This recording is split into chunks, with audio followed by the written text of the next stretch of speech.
Indian market में जैसा कि आपको पता है काफी टाइम से फॉल चल रहा था। उसमें से थोड़ी कहाँ रिकवरी आई थी, तभी एक बड़ी न्यूज आती है। डोनाल्ड ट्रंप इंडिया पे टैरिफ लगा देते हैं, चाइना पर टैरिफ लगा देते हैं और यहाँ पर हो जाता है एक टैरिफ वॉर स्टार्ट। इसका इंडिया पर खास कुछ इंपैक्ट हुआ नहीं था अभी तक और इंडियन मार्केट पे इसका ज्यादा कुछ असर भी नहीं हुआ था। लेकिन जो आपका नास्डाक है, अमेरिका के जो इंडेक्स है, जैसे हमारे यहाँ निफ्टी 50 बैंक निफ्टी होता है, वैसे अमेरिका में S&P 500, नैस्डैक और बाकी डाउ जोन्स होते हैं।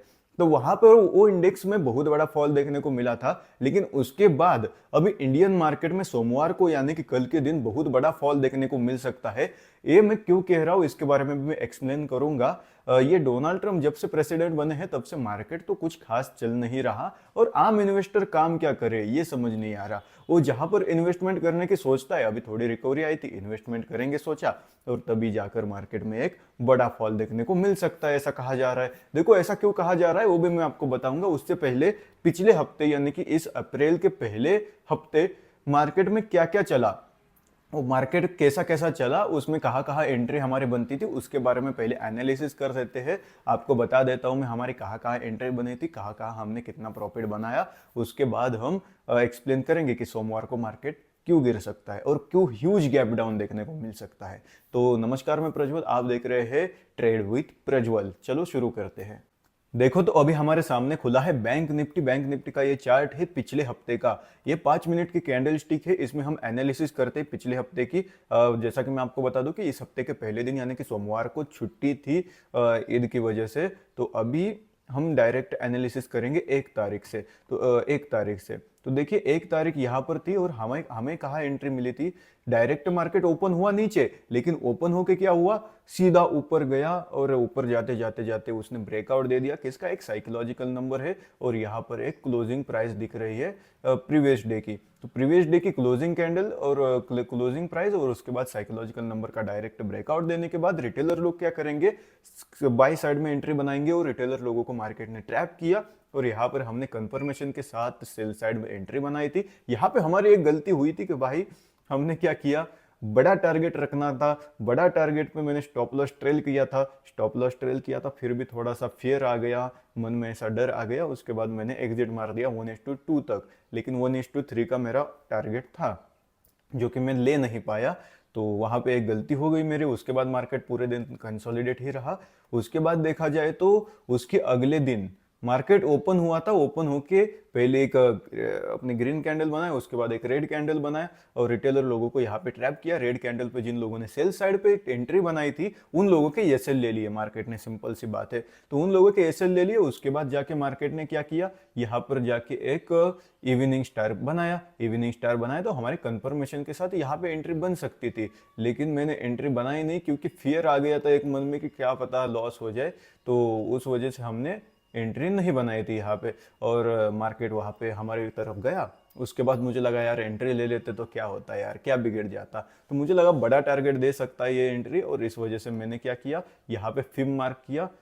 यहाँ से लेकर साइकोलॉजिकल नंबर तक फिम मार्क किया और फिम में यहाँ पे सेल साइड में एंट्री बनाई। लेकिन यहाँ पे मेरा टारगेट मिस हो गया और मेरा एसएल हिट हो गया। उसके अगले दिन देखा जाए तो मार्केट ओपन हुआ और पिछले दिन का जो लॉस हुआ था उसकी वजह से मेरे पहले ही साइकोलॉजी खराब हो गई थी। उस वजह से मैंने क्या किया था, देखो पहले दिन हमारा इधर 5,000 रुपए का प्रॉफिट हुआ था 2 लॉट से। उसके बाद मैंने इधर कंफर्मेशन कम थी तो दूसरे दिन मैंने 1 लॉट से एंट्री ली थी, हमारा 1,600 रुपए का लॉस हुआ था। चार्जेस के हटा दिए तो 1,700 रुपए का लॉस हुआ था। उसके अगले दिन मेरे एकदम साइकोलॉजी खराब हो गई थी क्योंकि सिर्फ इंडियन मार्केट में नहीं, उसके बाद रात को फॉरेक्स यानी कि नास्डाक में भी मेरा थोड़ा सा लॉस हुआ था। तो उस वजह से मेरी साइकोलॉजी खराब हो गई थी। तो मैंने क्या किया, यहाँ पे मार्केट ओपन हुआ, ओपन होते ही इसने जाके हाई का ब्रेकआउट देखा, ऐसा सोचा था मैंने क्लोजिंग प्राइस का। लेकिन यहाँ पे ब्रेकआउट नहीं दिया मार्केट ने, वहां से नीचे आया, सपोर्ट लिया, रिटेलर लोग सेल साइड पे एक्टिवेट हो गए मुझे लगा और मार्केट ऊपर गया। ऊपर जाके डे हाई का ब्रेकआउट दे दिया, मुझे लगा इधर रिटेलर लोग ट्रैप हो गए और इधर से मार्केट अभी नीचे जाएगा। इस वजह से मैंने सेल साइड पे एंट्री बनाई। मैंने कुछ अलग ही अपनी मतलब क्या मतलब ये स्ट्रेटेजी भी नहीं थी और उसकी वजह से मैंने क्या सोच के एंट्री ली इसके मैं ही रिग्रेट कर रहा हूँ। तो छोड़ो, 1 लॉट से एंट्री ली थी, उसके बाद यहाँ पे हमारा ये सेल चला गया था। उसके अगले दिन देखा जाए तो मार्केट ओपन हुआ, यहाँ पे 3 एंट्री बन रही थी, 3 या 2, देखो मैं आपको बताता हूँ सिंपल, हाँ 3 एंट्री बन रही थी। यहाँ पे देखो ये है क्लोजिंग प्राइस, मैं आपको मार्क करके दिखा दूँ तो ये है प्रीवियस डे की क्लोजिंग प्राइस।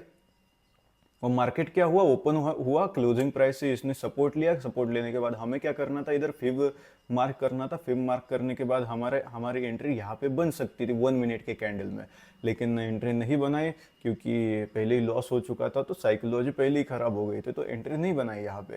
तो ये एक एंट्री हमारी मिस हो गई। उसके बाद मार्केट ने जाके closing price plus psychological number का डायरेक्ट जाके ब्रेकआउट दे दिया नीचे की साइड पे। तो यहाँ पे ब्रेकआउट्स के साथ कॉल साइड पे एंट्री बन सकती थी, लेकिन यहाँ पे क्या हुआ मैं आपको बताता हूँ। यहाँ पे हुआ एक बड़ी कैंडल बनी कंफर्मेशन की, तो ये बड़ी कैंडल हमें नहीं चाहिए थी। कंफर्मेशन के लिए एक छोटी कैंडल बनती तो हम एंट्री बना लेते बेशक, लेकिन यहाँ पे बड़ी कैंडल बनी तो हमने एंट्री नहीं बनाई।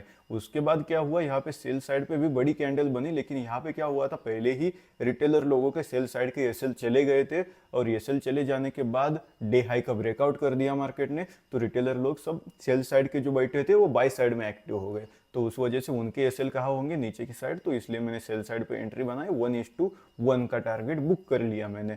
चलो कोई बात नहीं, इतना हमने एंट्री बनाई, इतनी 3 एंट्रीज बन रही थी इंडियन मार्केट में, हमने एक ही एंट्री बनाई कल के। देखो अभी बात करते हैं इंडियन मार्केट की, कि मैं ऐसा क्यों कह रहा हूँ कि इंडियन मार्केट में भी एक बड़ा फॉल देखने को मिल सकता है सोमवार को। तो मैं आपको बता दूं कि पूरा मार्केट है ना, ग्लोबल मार्केट चलता है मनी फ्लो पे।